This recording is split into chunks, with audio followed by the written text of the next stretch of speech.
तो का हाल बा भाई लोग। आज भोजपुरी में चुमा चुमा गाना रिलीज हो गया बा राजा राम पिक्चर के। भाई यूट्यूब पर होते तो हल्का मचा दिल बा गाना भाई लोग।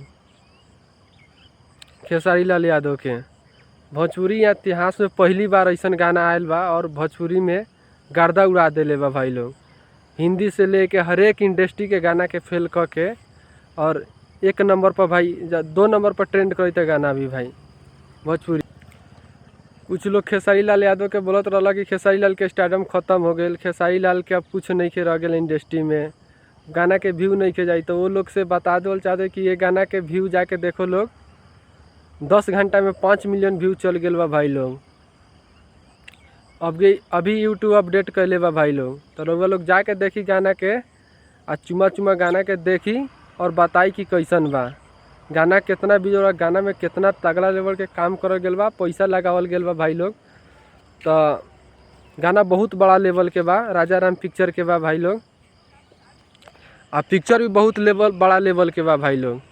पिक्चर के अभी टीजर आयल बा आ गाना के बारे में कुछ कहला से ज़्यादा बा कि ओकरा के सुन के पहले देखल जरूरी बा, ठीक बा ना। जितना तारीफ करल जाओ गाना के उतना कम बा भाई लोग।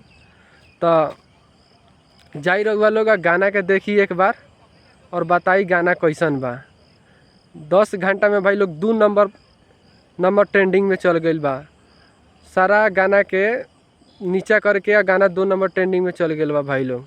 जाई रहुआ लोग ना गाना के देखी, लाइक कमेंट शेयर देखी। 1.2 लाख कमेंट गेल बा भाई लोग गाना पर।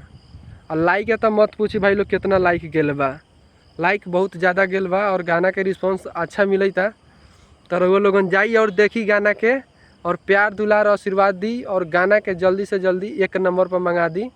कैसे कि अब लोग एल्बम छोड़ के अब फिल्म में ध्यान दे दिले बा भोजपुरी के कलाकार, और भोजपुरी के आगे बढ़ावे में सारा लोग के योगदान रहो और भोजपुरी के आगे बढ़ावल जाओ। जय भोजपुरी, जय भोजपुरिया समाज।